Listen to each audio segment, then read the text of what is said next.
Hi, this is Carrie Brownstein. This is DJ Premier. This is Darren Aronofsky. You got the RZA right here. Rose McGowan. Radiohead. Aisha Tyler. Tribe Called Quest. Fred Armisen. Fritz Paul. Javier Munoz. Seth Meyers. Frankie Cosmos. Flying Lotus. Hi, we're Chaim, and you're listening to the Talkhouse Podcast.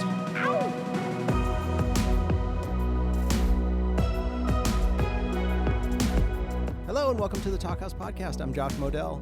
This week, we've got a special treat for the drummers and drum geeks and progressive rock fans out there. A conversation between Morgan Simpson of Black Midi and Bill Bruford of, as he says in this podcast, about 101 bands. Now that number isn't really too far from reality. Over a 40-plus year career, Bruford played with some incredible names in the world of progressive music, most notably Yes and King Crimson, but also his own projects including Earthworks. He's an astoundingly versatile and musical drummer, and we were delighted to hear that he's still got his ear to the ground all these years later as a fan of the relatively young band, Black Midi. You can hear it in Morgan Simpson's voice that he's both pleased and excited to make Bruford's acquaintance as part of the podcast. And this is actually the first episode we've recorded in quite some time where the participants are in the same room with each other. Simpson pays Bruford the ultimate drummer compliment when he says that he can recognize his playing within a couple of seconds, and Bruford isn't shy about his love for Black Midi. He even compares them, rightfully, to King Crimson. Bruford himself actually retired from performing about 10 years ago while Black Midi is just getting started. The band released their second album, Cavalcade, in May, and it's a massively eclectic, fantastic collection. A little more focused than their first album, perhaps, but no less rangy and striking. They'll hit the road for a huge tour this fall, kicking off with a slot at Pitchfork Fest in Chicago. Check out a little bit of the song John L., which gets mentioned in this chat.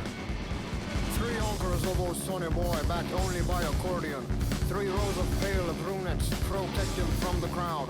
And the curtain is a patchwork of imitation vermilion. And a red ball hangs over the throne that has been found.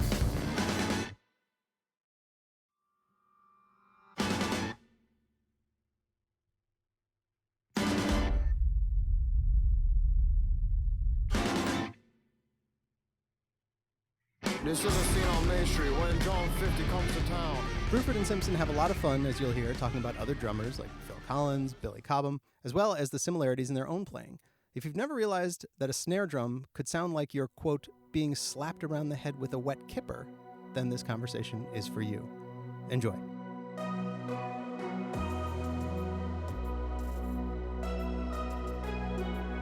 Well, hello everybody who may be listening to us. Maybe there's nobody out there. On the Talkhouse podcast that we're doing, I'm sitting here in my music room. I'm Bill Bruford, by the way, ex-drummer of 101 different bands. And my friend on the opposite side, who I've met about 30 seconds ago, is Morgan from the upcoming band Black Midi. And I've been looking forward to this day a lot so I can grill him. And this is an unusual occasion in a way because, you know, as I understand it, Talkhouse is often about songwriters and look out, guys, because we're drummers. So that's another whole thing right there. Hey. More importantly, or more interestingly, perhaps, we've not met before, which again is unusual, I think, for Talkhouse things. And finally, this bit of an age gap. You know, I'm this crusty old guy, you know, who's 172 years old. And over there is handsome and very young and depressingly young Morgan.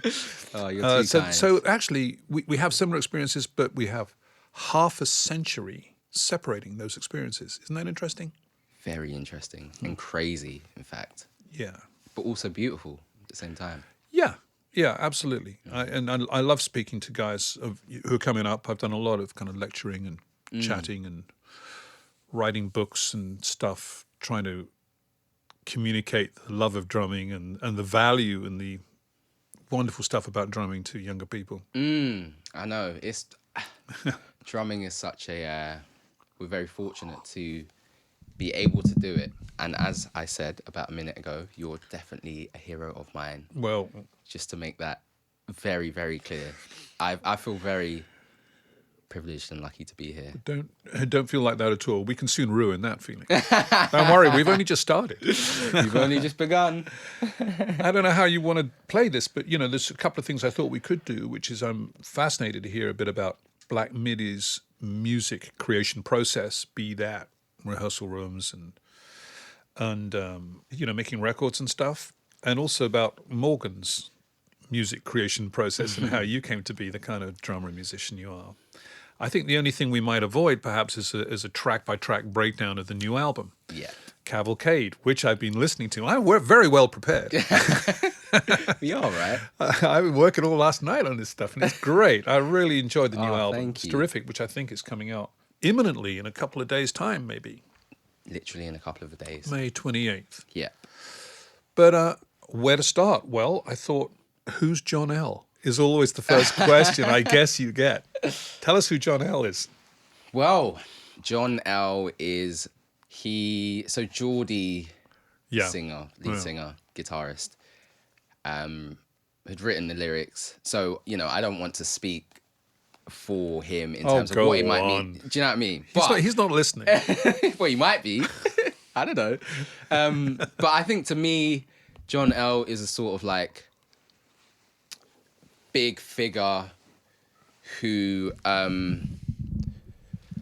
people sort of worship. You might be able to interpret that however you want. Okay. But to me, it's this sort of omnipresent figure that is the leader of... The leader. Let's leave it at that. Or a leader of the world, Yeah.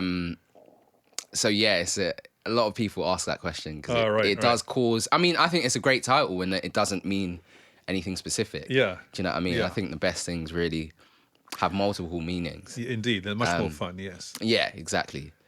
So yeah, that's what John L is to me. And I love the idea of cavalcade, which is such a nice word, too, in this kind of cavalcade or procession of kind of weird characters, mythical, semi-mythological, that Geordie's dreamt up. Are you involved in this, in the lyric side of the band? No. The day I sing a song, I will be, because the way we work is that whoever has an idea to sing on a song, once we have the foundations of the music, whoever is the person to be like, oh, I have some lyric ideas, is normally the person who ends up singing that song. Mm-hmm. So I see. Until I sing a song, which I'm sure will be in the near future. And you would sing the words that you had written for that song. Yeah. That's No interesting. one would write lyrics for another person. Yeah, it's interesting, yeah. I guess there's not a specific reason for that. I think that's just been the way we've worked up until now, is that, the lyrics should come from the individual who's singing, because maybe in the future we'll write lyrics for each other. There's the classic old question always asked at around this time of these things, is which comes first, the music or the words? To which some of the old guys would say the check. The money. Oh, the gin and tonic. Yeah. The Jameson. The music. It's a music first. It feels like an instrumental band, a bit like King Crimson. Yeah. It's essentially instrumental. That something would happen, but then somebody would say, I really want to sing on top of this. Yeah, exactly. Which is a nice way around, to work things. It feels very natural that way. But yeah, that's the way we like to work. I mean, for when you were in King Crimson, was it also a case of lyrics being written by the singer, or? Indeed, it was mostly. Actually, right at the beginning, they had a guy called Pete Sinfield who wrote the words. Right. He wasn't even in the band for the lead singer. And that was the Smash album. So funnily enough, the words were written for a lead singer. And that continued on a bit with words being written for the bass player John Wetton when I was in the band in the 70s by an outside guy who wasn't in the group but knew who was going to. And they were good friends. And what was the thinking behind that? Somebody else can write the words because it's hard work. Yeah. But then towards the middle of my time with the band, there was a guy called Adrian Blue, singing and frontman and guitar, and effectively songwriter, and he was terrific. But we would, a little like Black Midi, we would start with a kind of instrumental fabric of some sort or some direction we wanted it to go in, and Adrian would say, I think this is about a Studebaker car or something, and he'd then write a song from the position or point of view of a Studebaker car or something like that. Yeah. But it was a lot of work for him. And we reached crisis level on the last day of the album, Wow. We got a lot of tracks down, but we don't have any words. Oh, wow. And Adrian would have to really sweat it out. What album's this? Well, I'm thinking in the mid-'80s now, an album called Discipline, Beat, 3 of a Perfect Pair, big red, blue, and yellow colours, respectively. So, it was hard work for him, really hard. And I take my hat off to him. Songwriter in a corner is not a person you want to know. It's rough because you're up against a clock, time clock. Maybe you don't have that. When you work, are you very much watching the clock? Me individually or Well, the band, thinking this is costing. I think that's the one. I mean, as I was saying to you before, like we have very many privileges being in the band that we're in. But I think one of them is that we've never really felt any time constraints. We've never had... That's unusual. Yeah. In commercial studios? Well, that's the thing. We don't normally tend to work in like super grand... Well, I guess if you're talking about like when we actually record the albums, the first album was recorded with Dan Carey, who's got a studio in his house. Yeah. Not too dissimilar from this, kind of like you walk through and you turn right, and he's got like an amazing setup. Yeah.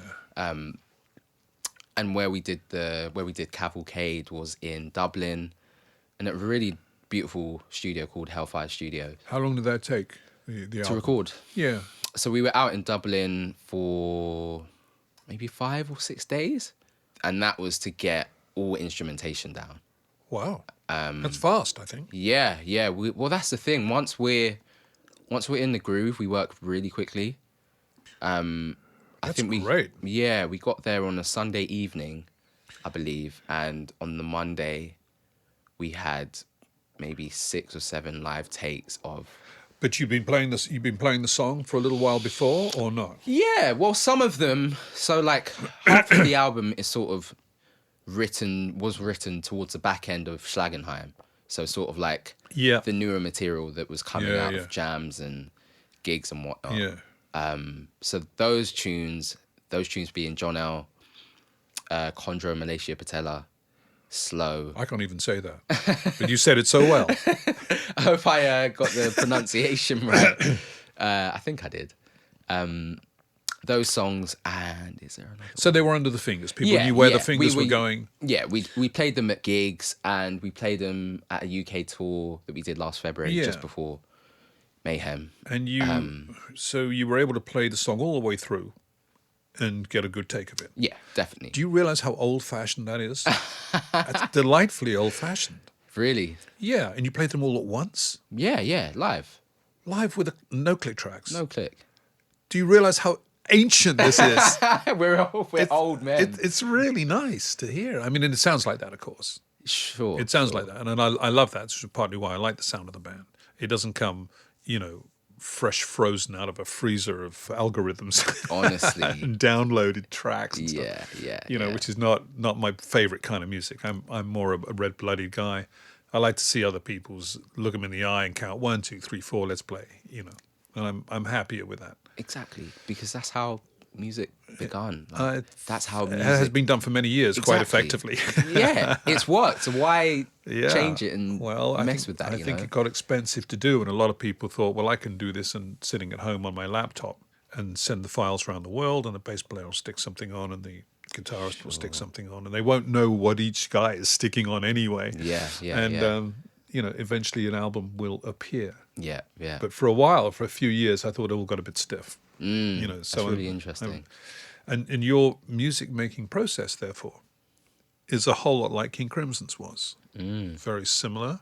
Although I came in, from a drummer's point of view, I came in at the beginning of automation. Yeah. So suddenly there was a thing called a drum machine. And everybody thought that was great. Yeah. Wow, because now the drummer will play in time. Great. And so that worked all right for a bit. And then a computer came in and suddenly people could start to move bass drums about and take the snare drum and turn it into another snare drum. Yeah. And pretty soon all hell broke loose. And the album budget went through the roof because we were forever selecting a better hi-hat sample. Yeah. Or something dumb like that. Yeah, it's crazy, isn't it? It is. Yeah. So you're doing it really the best way is to learn where your fingers go, to practice it enough, play it on some people, try it out, road test it. Exactly. Come in and play it. Yeah, because that's how... Wow, what a sensible band you are. Yeah, that's probably one of the few ways that we're sensible in what we do. But I would like to track back a little bit. So we've started at Crimson, because I was saying before, that's sort of my reference point for you, the Lark's Tongue album specifically. And I didn't actually realise that you played on like all those Yes records as well. So until 4 or 5 before King Crimson. Yeah. Correct. So I'd just like to track back and ask what was the coming about of being in Yes. Well, that was really my first band ever, really, and we were very young, 18, 19. Maybe the oldest guy was 21 or 22, something like that. That's crazy. And also from very different parts of the world, different parts of the UK. You know, so the leader of the band, John Anderson, was from Accrington, up north. And I'm very much a southern guy. I could barely understand what he was talking about. Bill, could you just play like a backbeat? What are you saying? And a very wide range of musical expertise too. So we had a Royal Academy keyboard player, Rick Wakeman, who was terrific, and he could do all kinds of clever harmonic stuff, which would get you from A to B. Sure. So you have two really ill-fitting parts, A and B, or A and C, and you'd say, Rick, I want to play this and I want to play that, but they don't go very well together. He'd say, leave it with me. And he'd just find you a little harmonic thing, and it would change key and modulate, and before you knew it, you were in the sunny uplands of Section C, just where you wanted to be. Wow. And how would that come about? Would he go away in his own time? No, this is all horrible sitting around in rehearsal rooms. Okay. Come on, Rick, sort it out. So it was done like that. And when I was young, my first record was at Polydor Records, and they gave me a pair of headphones to listen to, and I didn't realize that you could have the instruments could go up and down in the headphones. Wow. I didn't really realize that until towards the end of the album. So for most of the very first album I made, I had a screaming guitar player in one ear and the reverb of a vocal in the other ear, and almost nothing in between, and it was pretty horrible until somebody said, so we didn't know what I didn't know what a recording studio was. Wow. I just went straight into one. That's so interesting. And how did you meet the guys? I answered an advertisement in the newspaper of the day called The Melody Maker. Maybe I put an ad in The Melody Maker, I think, and said, great drummer, brilliant drummer, best drummer around, best drummer in town, wants work. And damn me if John Anderson and Chris Squire, who had just got together that day, didn't kind of call me and say, we've got a gig this evening, let's go and play that. And we played In the Midnight Hour by Wilson Pickett. Wow. For about 20 minutes, because it was about the only song we knew. Wow. Whereabouts was that? Rachel Macmillan's College, Deptford. Wow. I don't know. I haven't said those 3 words for a long time. So that's where it was. Wow. And it was very scrappy. And it was, I think a huge difference is that everybody's very professional these days. Your manager, you, Max, even Max over there, he's very Max is doing the sound. Thanks, Shout out Max. Max is very professional. Everybody's very professional. They know what they're doing. In my day, we were inventing the entire music business. Sure. Right after the Second World War, there was just a few records and dance bands and things and a bit of skiffle music. But then came rock and roll, and past the Beatles and up to and including the Beatles, nobody knew what they were doing. They didn't know what a stadium gig was. Nobody had done one of those. Nobody really knew what a record deal was. Everybody was making it up. My first record deal was about 4 pages long, and I don't think I read it anyway. And I was too young to sign it. So, everything was illegal. Everything was illegal. Yeah, yeah. And nobody knew anything about publishing or songwriting. So we learnt the hard way and often very messy way. That's so interesting. Because I feel like there's such a beauty in, I feel like the fact that people were making it as they went along really informed the music, because they really did. It really did. Also, we decided we wanted to write really long pieces. So unlike Black Midi, we weren't necessarily able to play the entire tune all the way through from beginning to end because it hadn't been written. Right. So we'd write in the studio. So we'd have a great 24-bar passage, which we all thought was great, and then we'd down tools Okay, what happens next in this story? You know, Right. then somebody would write, joined together by Rick Wakeman. Somebody would write another 24 bars, and off we'd go and play that. In the studio. Yeah, like, yeah. Wow. Having edited, and then we'd edit it together. Everything was tape splicing. Wow. 2-inch tape that thick, and you carefully. You have to do it carefully, and you'd edit things together, and then you go and play. You'd break down the equipment, go and play a gig in Scunthorpe, come back, set the drums back up again, hope you got the same sound or something similar, and do section 4. You know, and eventually at the end of the whole thing, you'd say, oh, that's what the song is. Now we can play it all the way through. Wow. Interesting, isn't it? So interesting. So when you played the master tape back, it would go around like this, and every time I click my fingers would be another edit. Everything was done by tape editing. Wow. Very slow and laborious. But rewarding, it sounds like. It was very rewarding. Yeah, and at the end you'd go, this is great. This is unfurling fabulously, you know. And we had a great engineer, so our engineer was very important. Is an engineer so important to you these days? Yeah, I think it is. I think it's important. Drum sounds, of course. Yeah, exactly. And that makes me go back to say that I think what I love about you so much and your playing is that I know when it's you. I think the best players, you know within 2 seconds who it is. Oh, yeah. And I think talking about drum sound specifically, your snare sound, iconic in my opinion. Yeah, I did seem to hit him in a different way, and I was unusual of the day because it was all very ringy. Yes. You know, it's all kind of open. And in those days, a lot of guys wanted a very dead, wet sound, a bit like being slapped around the head with a wet kipper. Yeah, 70s, right? 70s, yeah. And so I didn't really like that very much, so I did this more open thing. But actually, and I used many different snare drums, and I never spent more than 30 seconds tuning up a snare drum. Right. So it wasn't the drum itself, it's the way you hit it, 100%. as you probably know, as you obviously know. And why am I saying this? Because I wanted to say that I don't think it's necessarily so much. It is partly the sound, but it's also where I placed the beat. Yes. It's there weren't many guys who wanted to place it. I wasn't doing backbeats. Sure. You really weren't. Let's put it like that. You definitely were not. Although I love backbeats, nothing wrong with backbeats, but I was just trying to stand out, just trying to find my own little patch. For sure.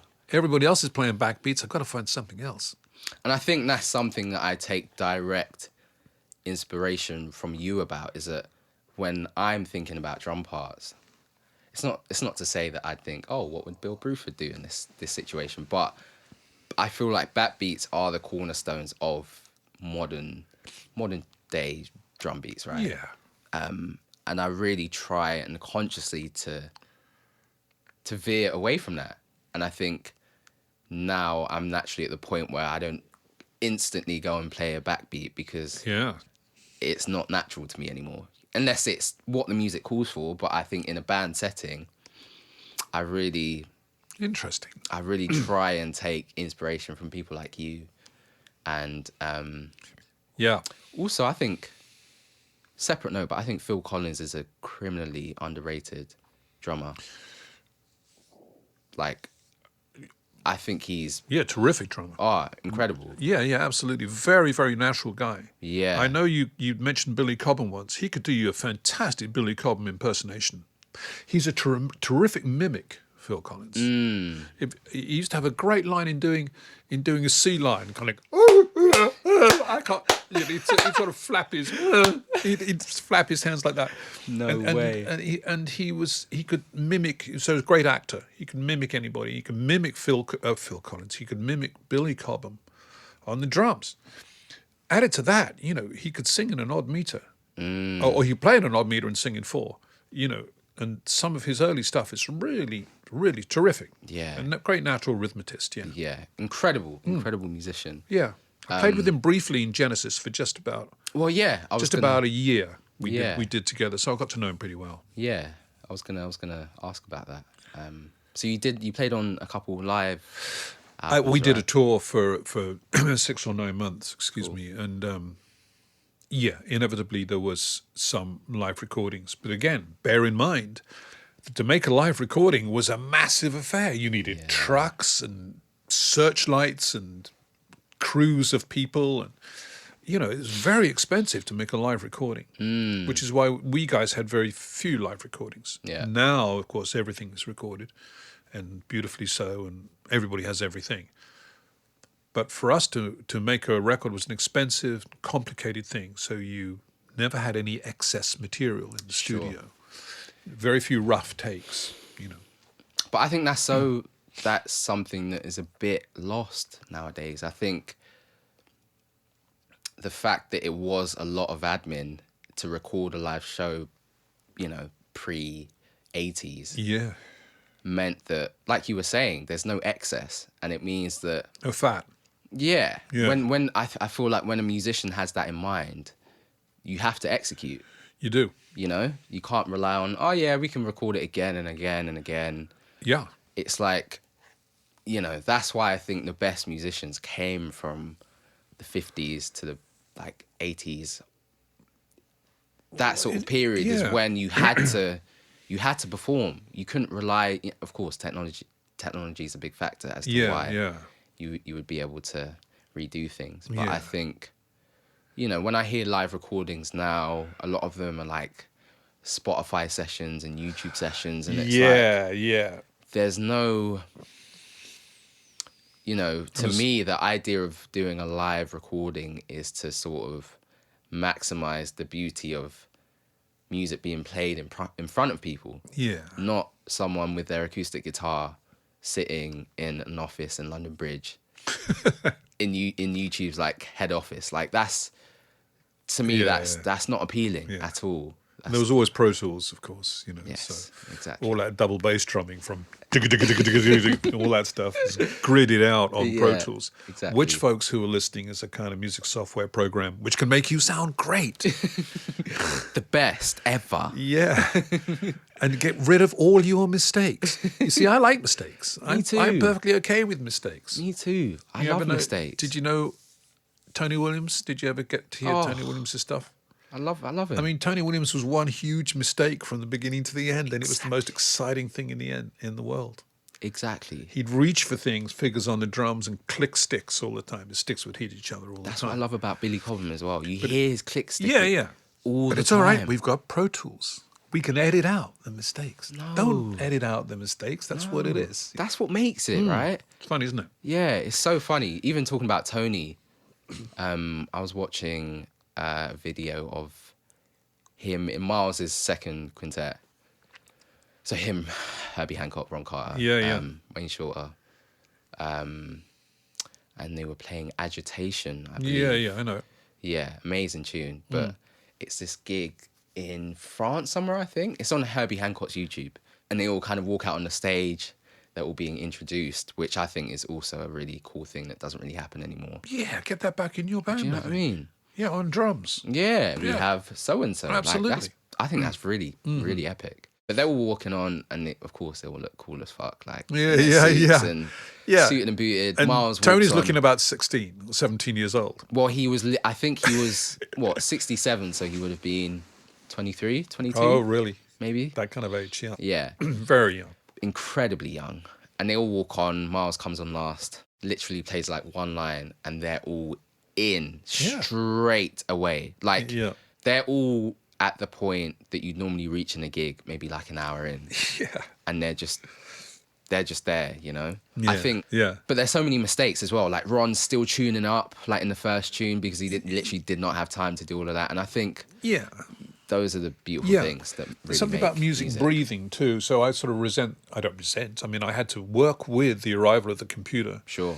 And oscilloscope time, you know, where it's got to be perfect. Yeah. And we'd get stopped in the mid-'80s. You'd get stopped after playing about 2 bass drum notes, and somebody'd say, drums, click, you know, over the intercom, drums, we got a problem, and you know, the second bass drum note is 16 milliseconds late, you know, and you go, we haven't played any music yet, you know.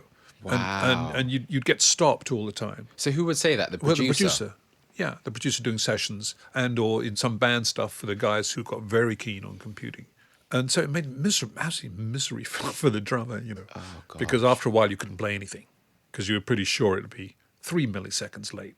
But he's reading it off some graph somewhere, So it's pretty rough for guys like me who grew up with what we might call orchestral time, where we thought, I was the conductor with a pair of sticks, and if I thought the music needed to go forward a bit, then I would make it go forward a bit. 100%. And if it needed to slow up or cut back on the beat a bit, I would do that. And that breathing, as we thought it was, got kind of ironed out with the new machines. So that was one of the big navigations that I had to go through in my career. Yeah. But I got much better. My timing got much better as a result. to say that. Bill can actually play in time. That's Hooray! good. All right, at last. Hey, Talkhouse listeners, we want to tell you about Sound Opinions, a podcast that brings you explorations of the latest in the music scene and historical perspectives on the current trends in music. Each week, join Jim DeRogatis and Greg Cott as they dissect new albums and revisit some of the classics. They also interview artists from every background and genre you can think of and share some of their under-the-radar favorites. These guys have spent over 20 years hosting this show, and it has been incredibly fun to listen to how they're continuously keeping themselves in learning mode as music continues to evolve. And they also strongly believe that everyone should let out their inner music critic, so their community is a valuable place to connect with other music lovers. Check out Sound Opinions today on your favorite podcast app. There are lots of similarities in the way both King Crimson and Black Midi have made music. But it's funny that there's been a 50-year gap between us, and in the 50-year gap has been a lot of stuff I don't think either of us particularly liked. Whereas you're doing something very similar to King Crimson in its music-making process, and we like Black Midi, very similar. But there's this vast gap where the computer has come, and it's kind of going a little bit. Yeah. Yeah. I definitely agree. I mean, you can kind of hear it in sort of the pop charts in the past couple of years, like 70s-esque sounds have started to come back. Yeah.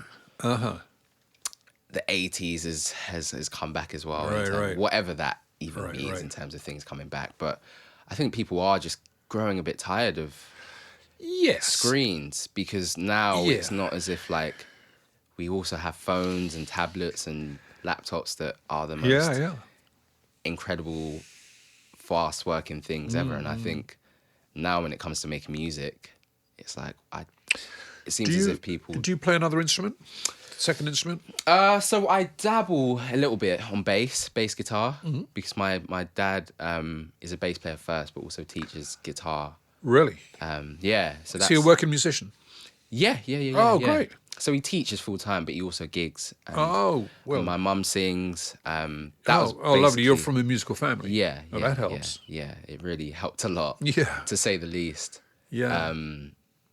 So I kind of, he'd have basses around and I'd pick them up every so often. Yeah. And I'm trying to teach myself some piano. Some piano. Yeah. Yeah, it's a great instrument, piano, for drummers, because the notes are right there. You can see what note it is. It's a great instrument for anybody. Yeah. And it's a percussive instrument too, or percussion instrument in a way. Exactly.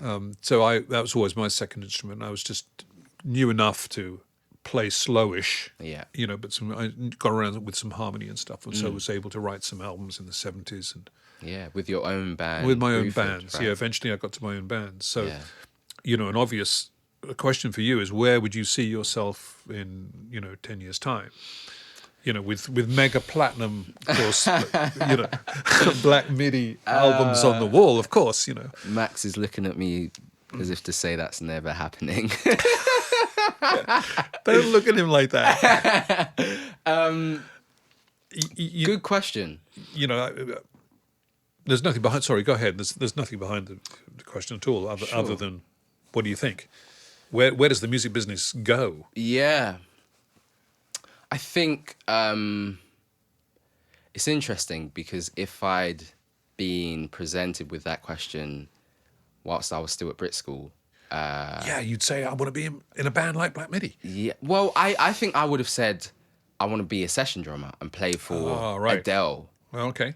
That was the sort of headspace I was in. Like, a lot of my like older drum pals, if you like, were sort of in the pop world and still are. Yeah. And are doing like arena tours and that sort of thing, which I sort of, I kind of thought, well, you know, that's what they do. So I guess I'm going to do that. Uh-huh. But I think deep down, I always knew my place wasn't to just do what's done before. Interesting, yes. I always knew that there was something more than just like, you know, even when I talk about, being a session drummer, it didn't fill me with excitement. Yeah, so me I too. think Me through that, I knew that there was something else that was there for me. And So if Adele comes along, now answer this very carefully. If Adele comes along and says she wants you to do her next arena tour, and it clashes with Black Midi, no, that's tricky. Okay, don't answer that question. Bill, you can't don't do even. that. I'm sorry, it's unfair. Okay, cut the interview. Moving on swiftly. That's really hard. But it's nice in the jazz world because people are very hip to that, very flexible. Sure. You know, just because you've played in the horn section behind Adele doesn't mean that you've sold out or sold in or anything. You can go straight back to any kind of jazz group. I'd say fantastic, you know. Yeah. Whereas as a kid, when I grew up, you could either like Jimi Hendrix or John Coltrane, but you couldn't like them both. You weren't allowed to, you know. And I go, I like them both. Yeah. Wow. And you couldn't really. If you were a jazz guy, you couldn't sell out and play any kind of rock music. Yeah. They thought that was terrible. So it's much more grown up and much more professional. And did you have much experience playing much jazz when you were younger? Jazz is what I grew up with. And as a kid, that's what I started playing ting, ting, ting on a cymbal. Cool.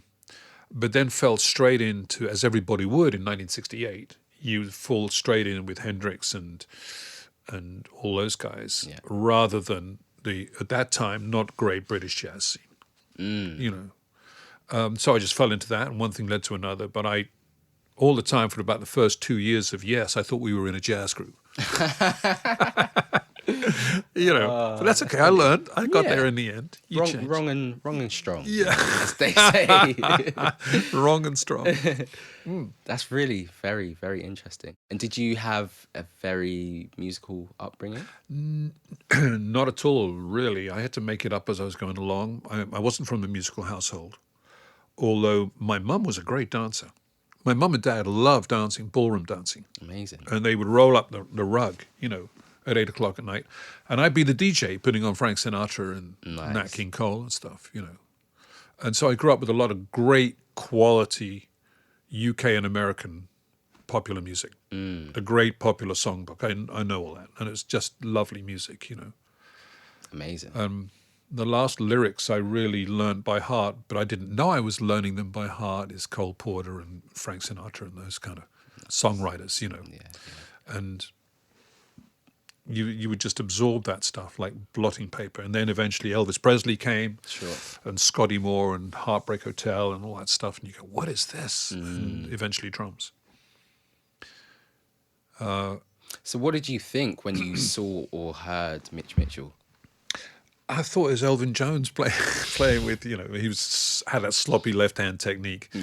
Playing with Hendrix. But he was just the drummer of the Riot Squad. He was a studio guy, really, Mitch.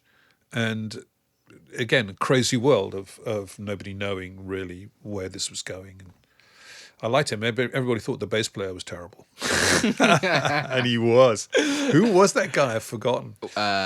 Noel Redding. Noel Redding, bless him. I love you, Noel, but you were terrible, and that's all right. And that's Damn. okay. So, and then after 68, you could make it up. You could do anything you wanted to. Absolutely. We thank the Beatles for that, you know, because, you know, George Martin took Ringo Starr's drum kit, put cloths, mutes all over it, and tin cans on top of it, recorded it backwards through a compressor and stuff. And anything then went. Any drum sound could be anything you wanted to, you know. And so I was pretty quickly hip to the idea that a drum could be anything you struck, any kind of sound, really. And it seems as if you were one of the first drummers to embrace the idea of electric drums as well. Yeah, I did jump on it. Yeah. I did jump on it and had some good mileage, but it was a sweat. I bet. It was a sweat because the equipment was rough, and it would always pack up, break down on you, which is brutal. Yeah. Especially if the only instrument you have is electronic drums. There's no backup. There's right? no backup. and that happened to me at a huge stadium gig in New York, Madison Square Garden. Wow. With And my entire electronic set packed up. At the beginning of a drum duet with Alan White, this other drummer. On the other side of the stage. It's a circular stage. He's about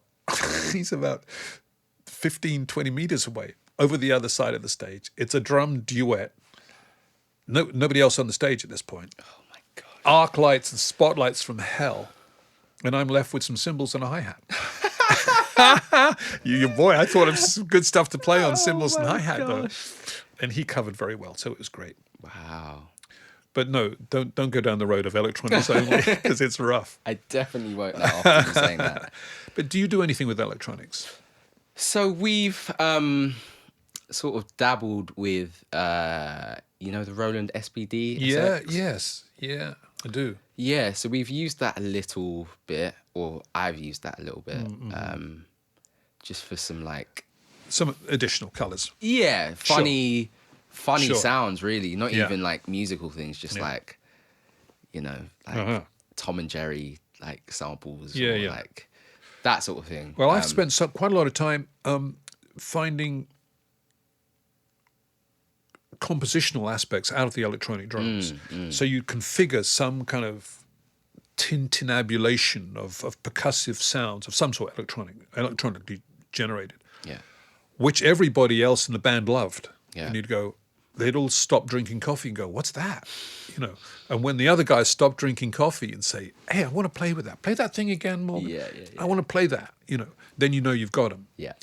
And when you have 18 or 20 compositions, eventually over a long time, that can exist only as a function of the fact that it's an electronic drum kit, and you need those instruments and that configuration, otherwise the song doesn't exist, then you've really got it. Yeah. And we had a few songs like that in King Crimson, and they were great. And all the agony, it made all the agony worth it. Yeah. When you knew there was no one else on the planet doing that right now, and that Yeah. was the most original thing. It's lovely. Yeah, I bet. That's incredible. Question that's just come to mind that I could ask you. It's quite a good one. Do you want to? I've also got one. I'm running. Oh, yeah. Oh, your question. Your question first. Right. So. Oh no. Make it easy. I got a really tough one for you. Okay. This is pretty easy. Actually, no, very tough considering the amounts of people that you played with. But who was your favorite group of musicians to play with, or favorite project that you played in, and why? Oh, lots of possible answers to that, because everything's so different. Yeah, I thought that might be the answer. But I do have a clear winner here, which is, for me, it was the 1980s King Crimson. We had a band, a quartet only, for 4 years or so, 3 albums I think, and maybe a couple of live. And I thought it was great. It was just I was in my element there, and a very small group, just 4 guys. And we had a plan, we had a scheme, we had a mission, we knew what we were doing. Pretty much everybody was doing different things on their instruments all at the same time. So there was Simmons electronic drums, there was Roland guitar synthesizer, there was the Chapman stick, which is a 10-string instrument that you tap and play at the same time. Tony Levin, right? Tony Levin. And these guys could really play. There was 2 Anglo guys and 2 Americans. The Anglo guys sat around intellectualizing and talking all day long. That's me and Robert Fripp. And the 2 Americans would just go off and play pool, and have a drink and say, "You guys ready yet? Can we play yet?" And then they'd sit down and play the heck out of it. Sounds about right, doesn't it? Yeah, very American way. And I just thought the balance of that was terrific on many levels, texturally and politically, and the way we got on together, and the balance of the intellectual and physical, the head, heart, and the hips, all that just worked well for a little period of time. So that would be my favorite. And Adrian also, I loved his singing. He was one of those guys you hardly needed to monitor the vocal. He just had, his voice had those kind of frequencies that would just cut. And in the middle of almighty hell, you could hear his voice. It's just the clarity of his, something in the voice, I think, and probably singing consonants, pronouncing the words, Yeah. So that was a great band. That's really interesting. So that for me is, in a way, is what success looks like. You know, if I was to ask you, and this is my question, what does success look like for you? What would you say? I mean, you might say right now. I think success to me would be very similar to, you know, I don't mean to blow your trumpet, but I genuinely do believe that, you know, even on the way here, I was saying to Max, like, playing in, yes, King Crimson, Genesis, and of course Earthworks and Bruford and everything else you did. That's the equivalent of playing in the Beatles, the Stones, and the Who, or like Miles Davis, Coltrane, and Monk. Like, it's very, very incredible what you did. And I think for me, one of my big aspirations is to, you know, say if I had a week ahead of me, one night Black Midi gig, next night Adele tour, night after that a West End show, night after that my own trio quartet wait a minute, because the next night you're gonna have to get divorced. Because your kids haven't seen you. This is coming. Your kids haven't seen you and your wife is pissed. Well, yeah. So, okay, we'll factor that in. Definitely. But I know what you're saying. Yeah, do you know what I mean? I want to play everything and anything that I can. Yes. Yes. That's what success looks like to me. You have to make choices, though, eventually. Yeah. And something that you think you might really like, you say, well, I'm going to just have to take a rain check on that or do that another day. You know, if you're... But to be wanted, I think, is a lovely thing, too. You know, hey, let's get that guy who plays in Black Midi. Yeah. You know, we'll have him. Yeah. And Americans are very good at doing that, too. For sure. So if you start rising up in the States, the phone will start ringing. And people say, we need... You know, unusual people will call you because you're the drummer in King Crimson or the drummer in Black Midi. Sure. And you go, yeah, this is a learning situation. I've never played with this guy. He wants it right now. It's a reading thing. You know, I don't know how your reading is, but not great. Yeah. And it's a quick reaction thing. I'm out of my depth here, you know, but let's do that. Yeah. And I did that with several people, and it's a lot of fun. A lot of fun. You learn so much, of course, when you're playing out of your depth. Exactly. You know, that's when you're pushed, and that's when you grow. Yeah, absolutely. You know? I think, you know, my final tip to any musician is that at least once every 6 months, you should for sure put yourself in a musical situation where you absolutely do not know what to do. Yeah.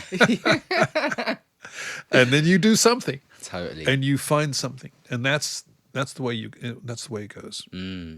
Sometimes people ask me for that kind of tip, you know, and I think that's a good one. Yeah. You can't always play, you know, something you're dead familiar with. Yeah.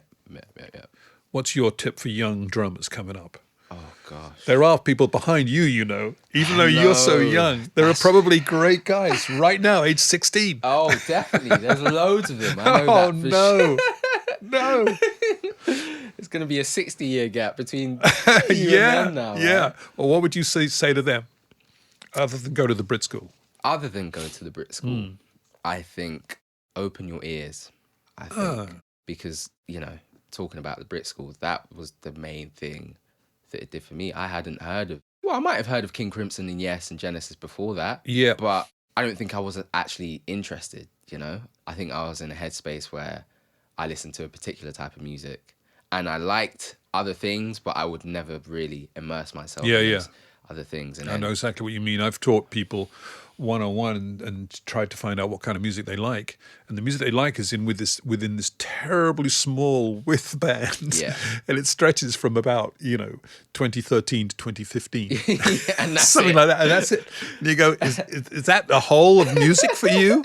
You know, amazing. Honestly. And that's, you know, meeting Geordie and Matt and Cameron just opened my ears up so much. Yeah, that's great. Like, I think just really, it's so cliche, but cliches are there for a reason. I think just try it and listen to as much and as many different types of music as you can, because it's only going to be more weaponry for you to develop to a draw voice. upon, and become an individual. Yeah, because I think that's definitely something that maybe isn't as common as it used to be, because you could argue there's almost too many resources where people can pull information from, like YouTube or just the internet. And it now means that people are unable to pinpoint what they really want to do and want to chase. And therefore you just end up sounding like loads of people, but not yourself. There you are, young drummers. You heard it from Morgan right there. That is the truth. And he's sitting here in my room and he said that. I think we should wrap it up, Morgan. What do you say? Definitely. Do you think we've bored our listeners enough I hope to not. death now? I hope you guys are still awake, but Wake up at the back. wake up. Thank you, Bill. That was an Pleasure. absolute pleasure. Great fun. Nice to meet you. Yeah, you too, man.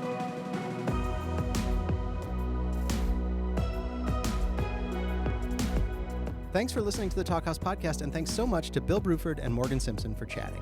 If you like what you heard, follow Talkhouse on your favorite podcasting service and all available social channels. This episode was produced by Melissa Kaplan, and the Talkhouse theme was composed and performed by The Range. See you next time.